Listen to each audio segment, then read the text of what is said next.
Hello mga mi!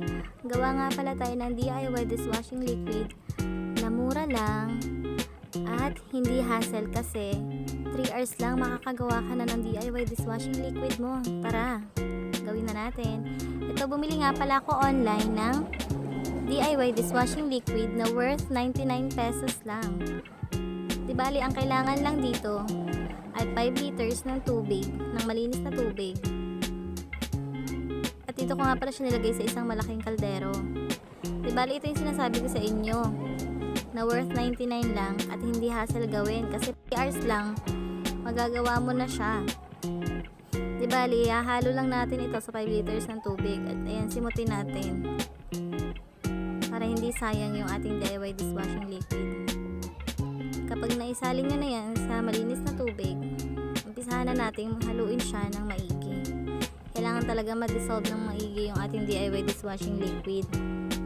At medyo mag-thick yung kanyang texture. Yan, di bali gagamitin natin yung malaking braso natin sa paghahalo mga mi. Pero okay lang, nakaka-enjoy naman siyang gawin. Tsaka na-excite ako kung anong magiging resulta niya after siya magawa. Yan, after natin siyang haluin, ayan, medyo malapot na nga siya mga mi. Tapos i-rest lang natin siya ng 3 hours.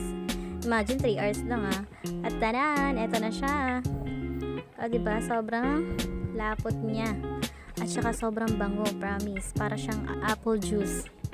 Nanghihingi nga yung anak ko, akala niya kasi apple juice. At after natin siyang i-rest ng 3 hours, sinalin ko na siya sa aking mga plastic bottles na nakatabi dyan. Na-excite na talaga ako kaya sinalin ko na. Para malaman ko talaga kung 6 liters yung aking nagawa dito. At promise mga mi, hindi ako nagsisi na binili ko to kasi sobrang tipid niya talaga. Imagine sa isang bote ng dishwashing liquid na bibilihin natin sa tindahan na 1 litro ay 40 pesos yun. At ito, imagine 6 liters na worth 99 pesos lang. Diba, ang laking tipid. At ito na nga, sinasalin ko na siya sa mga bote. Tuwang-tuwa nga ako dyan nung nasaling ko na lahat. Kasi hindi lang 6 liters yung nagawa ko dyan. Parang 6.5 liters yata ng dishwashing yung nagawa ko mga mi. Imagine mo yun. Ang dami mo talaga makikita online na life hacks para sa atin. Mga mamshi na gustong-gusto makatipid sa ating pang-araw-araw na pangangailangan. At tapos na nga ako magsalin. Tanan, eto na, o diba? 6 liters talaga siya mga mi. Kaya kung ako sa inyo, itry nyo na rin at hindi kayong masisisi.